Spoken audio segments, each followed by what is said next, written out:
Good morning बच्चों। आज हम कक्षा 8वीं में नागरिक शास्त्र का अध्ययन करेंगे। नागरिक शास्त्र में 6वां अध्याय, जिसमें आपको कर के बारे में अध्ययन करना है। कर किसे कहते हैं? आप लोगों ने इतिहास में अध्ययन किया होगा कि पहले के समय में राजा रजवाड़ों का जो प्रमुख साधन होता था वो था लगान, है ना। लगान तो प्राचीन काल से, या फिर हम बोल सकते हैं जब से शासन व्यवस्था चली तब से यहाँ पर राज्य का प्रमुख आय का साधन ये कर होता था। पहले जो कर लेने की स्थिति होती थी वो अलग होती थी, लेकिन अब जो कर लेने की का जो नियम होता है वो अलग रूप में होता है। तो अभी किस प्रकार से हम लोग कर देते हैं सरकार को, इसके बारे में हम लोग विस्तृत अध्ययन करेंगे इस पाठ में, जिसका शीर्षक है कर या टैक्स, जिसको बोलते हैं हम लोग। तो साधारण बोलचाल की भाषा में हम लोग कर किसे कहते हैं? तो बच्चों इसमें देखेंगे, जैसे हम लोग है सड़क हो या बिजली पुल हो या फिर रपटा हो या बाजार हो या खेल का मैदान हो, सरकारी स्कूल हो, सरकारी हॉस्पिटल हो, या फिर देखेंगे सभी स्थानों पर यहाँ पर उस चीज़ का कोई भी एक व्यक्ति उपयोग नहीं करता है, बल्कि बहुत सारे व्यक्ति उस चीज़ का उपयोग करते हैं। चाहे वो हॉस्पिटल हो, सरकारी हॉस्पिटल, चाहे वो मतलब सार्वजनिक स्थल जिसको हम कह सकते हैं, वो सार्वजनिक स्थल सभी के लिए होता है, जो सरकार के द्वारा बनाया जाता है और सरकार उसको बनवाती है। किसके लिए बनवाती है? जनता के लिए बनवाती है। तो सरकार के पास पैसा कहाँ से आता है इन सारी चीज़ों को बनाने के लिए?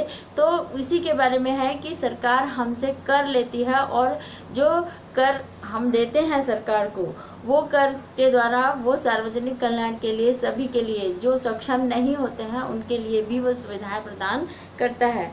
यहाँ पर देखेंगे सरकारी अस्पताल या सभी स्थानों में किसी एक व्यक्ति का ना होकर यहाँ पर सभी व्यक्ति के लिए होते हैं, अर्थात इसका उपयोग सभी गांव या फिर शहर के सभी व्यक्ति कर सकते हैं। ये सभी सार्वजनिक सुविधाएं कहलाती हैं, जिसका उपयोग सभी लोग करते हैं, गांव के या शहर के सभी व्यक्ति करते हैं। इसको हम सार्वजनिक सुविधाएं या सार्वजनिक स्थल कहते हैं। क्या आप अपने आसपास के सार्वजनिक सुविधाओं को देखा है? उसके बारे में आपको उदाहरण रूप में लिखना है। तो बच्चों, आप लोग के आसपास के क्षेत्र में जो सार्वजनिक सुविधाएं हैं, जैसे सड़क है ना, चाहे सरकारी हॉस्पिटल है, चाहे सरकारी स्कूल है, चाहे सार्वजनिक संस्थान है, तो वहाँ के बारे में आपको अपनी पुस्तक में शीर्ष पेंसिल से उसको लिखेंगे। इन कार्यों को करना सरकार की जिम्मेदारी होती है, और इसके अलावा यहाँ पर लोगों को सुविधाएं उपलब्ध कराना, जैसे पानी की व्यवस्था करना, सड़क की व्यवस्था करना, अस्पताल खुलवाना, बिजली लगवाना, यहाँ पर हर एक चीज़ जो कार्य सरकार करती है वह सार्वजनिक सुविधाओं के लिए होता है। इस कार्य के लिए सरकार क्या करती है? सरकार को धन की आवश्यकता होती है। धन की व्यवस्था सरकार कर या टैक्स से करती है।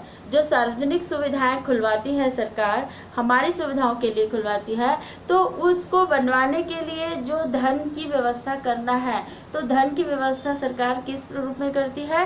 कर के रूप में, जहाँ पर कर हर एक चीज़ में हमको कर देना पड़ता है, और वो कर सरकार के पास जाकर जमा होती है, और वही कर क्या होता है? सार्वजनिक कल्याण के लिए लगाया जाता है। तो इसी में देखेंगे कर सरकार को दिया गया है, जिसमें एक अनिवार्य यहाँ पर अंशदान होता है। सरकार लोगों से कर किस प्रकार से प्राप्त करती है, इसके बारे में हम विस्तृत से अध्ययन करेंगे। जैसे बजट क्या है? यहाँ सरकार को कर या टैक्स के रूप में हम आय या आमदनी प्राप्त होती है। इन करों को प्राप्त करने के लिए वह किन मुद्दों पर खर्च करती है और करेगी, या यह तय किया जाता है। जैसे अभी देखते हैं कि यहाँ पर सरकार कौन कौन सी हमको सार्वजनिक सुविधाएं दे रही है, उसके आधार पर यहाँ पर वो क्या करता है? कर लेते हैं। कर लेकर वो सार्वजनिक सुविधाएं देती है, और उसका उपयोग सारे लोग आसानी से कर सकते हैं। तो इसका सरकार का एक प्रमुख आय का साधन क्या होता है? टैक्स होता है, कर होता है, जो वो लोगों से वसूल करती है। इस आय और व्यय का जो लेखा जोखा होता है, साल भर में जो लेखा जोखा होता है, उसी को हम क्या कहते हैं? बजट कहते हैं। इस बजट में एक तरफ तो यह बताया गया है कि किस प्रकार से कर या टैक्स लगाने से सरकार को आमदनी प्राप्त होती है। यहाँ पर जो टैक्स लिया जाता है या फिर प्रकार से टैक्स लिया जाता है। ये क्या है, सरकार की को आमदनी जो प्राप्त होता है, टैक्स के रूप में जो आमदनी प्राप्त होता है वो किस प्रकार से होता है, इसके बारे में हमको इसमें इस पाठ में बताया गया है कि किस किस प्रकार से। जैसे हम देखते हैं ना, भूमि कर है, भूमि कर है तो हमारा अगर हमारी ही भूमि रहती है किंतु उससे भी सरकार हमसे क्या करती है, कर वसूल करती है। और हम कोई भी चीज़ लेते हैं उस पर भी सरकार निजी संस्थाएं होती हैं उस पर भी सरकार कर लगाती है, सरकारी संस्थाएं होती हैं उस पर भी कर लगाती है। तो हर एक चीज़ पर सरकार क्या करती है, टैक्स लगाती है, कर लगाती है और वो अपना आमदनी करती है। अपने माता पिता की सहायता से निम्नलिखित वस्तुओं के आधार पर अपने घर पर एक मासिक बजट तैयार करना है आपको। आपके घर में आपके पिताजी हैं, माताजी हैं, वो है जो महीने का जितना खर्च होता है आपके घर में उसका एक पूरा बजट तैयार करना है। आपकी पुस्तक में ये दिया हुआ है, ये दिया है जिसमें देखेंगे तालिका के हिसाब से जो मासिक वेतन है कितना आता है और उसमें मकान का किराया कितना जाता है और दुकान में से प्राप्त आमदनी है, कृषि से प्राप्त आमदनी है और अन्य संस्थान से प्राप्त आमदनी है। मतलब आय का योग ये अलग अलग भाग में दिया गया है। और साल भर का मतलब महीने भर का जो बजट है आपको इसमें इसी आमदनी के आधार पर इसको पे करना रहता है। जैसे बिजली बिल है, राशन है, सब्जी है, वस्त्र है ना, पुस्तक कॉपी है और जल कर है, परिवहन है, कहीं आने जाने का खर्च है। ये सारी चीज़ें उस एक जो निश्चित वेतन जो मिलता है उसी पर ही आपको उसमें पूरा करना रहता है। तो इसको छात्र अपने घर पर करेंगे कि अपने घर का बजट तैयार करेंगे कि साल भर में महीने भर में आपको कितना खर्च लगता है। अब देखते हैं कर कितने प्रकार के होते हैं। कर लगभग 2 प्रकार के होते हैं, जिसमें देखेंगे एक तो होता है प्रत्यक्ष कर होता है और एक होता है अप्रत्यक्ष कर। तो कर में देखेंगे हम सभी लोग किसी न किसी प्रकार से सरकार को कर देते हैं। चाहे वो दवाई खरीदते हैं तब भी हम कर देते हैं, एक साइकिल खरीदते हैं तब भी कर देते हैं, या फिर हम एक ज़मीन लेते हैं तब भी उसका ज़मीन का हम टैक्स सरकार को देते हैं। यहाँ पर देखेंगे एक तो हम अपनी आय, जमीन एवं संपत्ति कर देते हैं और एक दूसरा कर हम वस्तुओं तथा सेवाओं पर खरीदने पर सरकार को कर देते हैं। तो मैंने पहले ही बताया आपको कि किस प्रकार से हम लोग सरकार को कर देते हैं। अगर हम भूमि खरीदते हैं तो उसका संपत्ति कर देते हैं, हम वस्तु खरीदते हैं तो वस्तु पर भी टैक्स लगता है, उसके आधार पर भी हम उसको कर देते हैं, है ना। तो यहाँ पर देखेंगे जैसे एक कृषक है गन्ना का उत्पादन करता है, तो वो गन्ना का उत्पादन करता है तो उसमें टैक्स नहीं लगता है ना। लेकिन वही गन्ना जब शक्कर बनने के लिए कारखाने में जाता है तो कारखाने का जो मालिक होता है वो क्या करता है, सरकार को टैक्स देता है और टैक्स सरकार को देकर उस जो वस्तु होती है उसी पर वो टैक्स को क्या कर देता है, ऐड कर देता है, ताकि जब उपभोक्ता उस वस्तु को खरीदता है तो वो टैक्स उसका वसूल हो जाता है। मतलब किसी न किसी प्रकार से जनता किसी भी, चाहे वो खाने की वस्तु हो, चाहे वो पहनने की वस्तु हो, चाहे वह अपने आने जाने की वस्तु हो, चाहे हमारे रहने के लिए घर हो, हर एक चीज़ में सरकार क्या करती है, टैक्स वसूल करती है। इसमें देखेंगे हम लोग प्रत्यक्ष कर। प्रत्यक्ष कर क्या है? प्रत्यक्ष कर जो व्यक्ति पर लगाया जाता है वही व्यक्ति इसका भुगतान करता है, जैसे आयकर या फिर संपत्ति कर। जो प्रत्यक्ष कर होता है यहाँ पर जिस व्यक्ति पर लगाया जाता है उस व्यक्ति को ही उस कर को वहन करना पड़ता है। जैसे हम संपत्ति कर, साल में एक बार संपत्ति कर आता है, उसको हम अपने पास के जो नगर पालिका क्षेत्र है, नगर निगम क्षेत्र है, वहाँ पर जाकर उसको पे करते हैं हम लोग। तो इस प्रकार से ये प्रत्यक्ष कर होता है कि एक व्यक्ति को पर जो कर लगाया जाता है उसी व्यक्ति को उस कर को भुगतान करना पड़ता है। जैसे उदाहरण के लिए है आय, इसमें देखेंगे प्रत्यक्ष कर का भी अलग अलग भाग है। जैसे आयकर है। आयकर क्या है?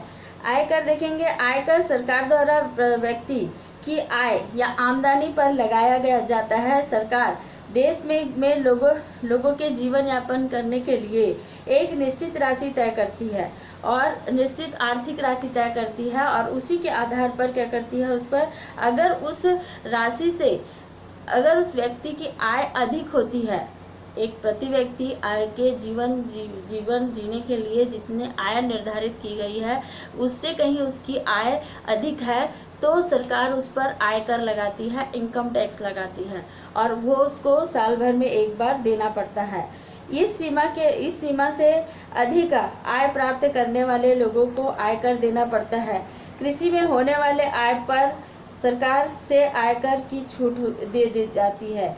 इसके अलावा कारखाने व उद्योग पर चलने वाली कंपनियों को कर देना होता है, क्योंकि ये आय के साधन हैं। इस आमदनी में धंधे चलाने वाले कंपनी को कर देना पड़ता है, और यहाँ पर होने वाले खर्च जैसे कच्चा माल है, वेतन है, ये सारी चीज़ों को काट कर उसे कारखाने का क्या करना पड़ता है, कंपनी को मुनाफा होता है।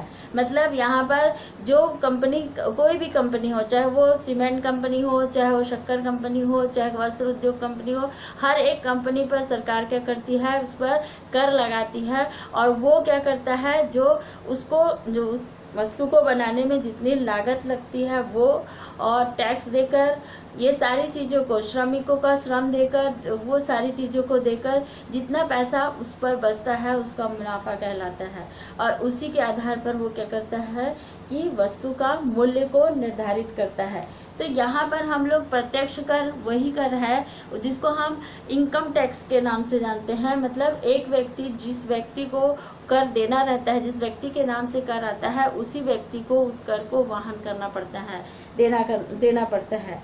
अब इसी के आधार पर देखते हैं हम लोग संपत्ति कर क्या है। संपत्ति कर में देखेंगे शहरी क्षेत्रों में जमीन और एवं मकान पर नगर निगम कर वसूल करती है। अभी हर एक घर में जाकर क्या कर रहे हैं, छत, जितने क्षेत्र में आपका घर बना हुआ है उस क्षेत्र में उसको नापी कर उसमें कर निर्धारण किया जा रहा है, और उसी के आधार पर कर लेते हैं। और ये हम अपने पास के जो नगर निगम क्षेत्र है, ये नगर पालिका क्षेत्र है, वहाँ पर ले जाकर जमा करते हैं। अब इसमें ही देखते हैं, पता कीजिए कि आपके आसपास के वाहन, स्कूटर, मोटरसाइकिल, जीप, कार, बस, ट्रक मालिक को कर देना पड़ता है, और वह कर क्यों लगाता है ना। अब क्या तुमने कभी टैक्स फ्री सिनेमा के बारे में सुना है, जिसमें गुरुजी से चर्चा करें। टैक्स फ्री मतलब जो हम लोग सिनेमा घर में पिक्चर देखने जाते हैं उस पर भी टैक्स लगता है। तो कभी आप लोग टैक्स फ्री पिक्चर देखे हैं क्या? इस प्रकार से इसमें बताया गया है कि हाँ देखे हैं या नहीं। लेकिन आजकल के बच्चे आज ये टैक्स फ्री सिनेमा अभी नहीं देखे होंगे मेरे ख्याल से। लेकिन ये पिक्चर, जब कोई भी पिक्चर बनता है तो उस पर भी सरकार क्या करती है, टैक्स लगाती है। वस्तु पर लगने वाले कर को में अत्यधिक आय क्या होगी, और इसमें शिक्षक से चर्चा कीजिए। वस्तु पर लगने वाले जो सरकार की अत्यधिक आय क्या होगी। इसमें जो किसी भी वस्तु पर जो टैक्स लगाया जाता है वो टैक्स वस्तु पर लगाते हैं, और वो टैक्स किससे जो दुकानदार है वो किससे वसूल करता है, उपभोक्ताओं से। तो यहाँ पर कुल मिलाकर देखेंगे इनकम टैक्स जो प्रत्यक्ष कर है, प्रत्यक्ष कर वो है जिसमें देखेंगे एक व्यक्ति जिस पर कर लगाया जाता है, जिसकी आमदनी सरकार के तरफ से जो आय दिया जाता है ना, एक जीवन को जीने के लिए जितना उसका आवक होता है, अगर उसका आवक उससे अधिक होता है तब सरकार उस पर क्या करती है, टैक्स लगाती है। इसके अलावा वो इनकम टैक्स हुआ। इसके अलावा सरकार यहाँ पर खाने की वस्तुओं में, पहनने की वस्तुओं में, हम जो अपने दैनिक जीवन में जो भी चीज़ों का उपयोग करते हैं उसमें लगभग सभी चीज़ों में सरकार हम पर कर लगाकर कर वसूल करती है और हमको सार्वजनिक सुविधाएं प्रदान करती है। तो बच्चों, इसमें टैक्स के बारे में आज हम लोगों ने खाली प्रत्यक्ष कर के बारे में पढ़ा है, और इसको आप अच्छे से बारीकी से अपनी पुस्तक को अध्ययन करेंगे। जहाँ पर भी नहीं समझ में आएगा आप पूछ सकते हैं, और जो आपके दैनिक जीवन में जो चीज़ चल रहा है वही चीज़ के बारे में इसमें बताया गया है कि सरकार टैक्स किस प्रकार से लोगों से वसूल करती है ना।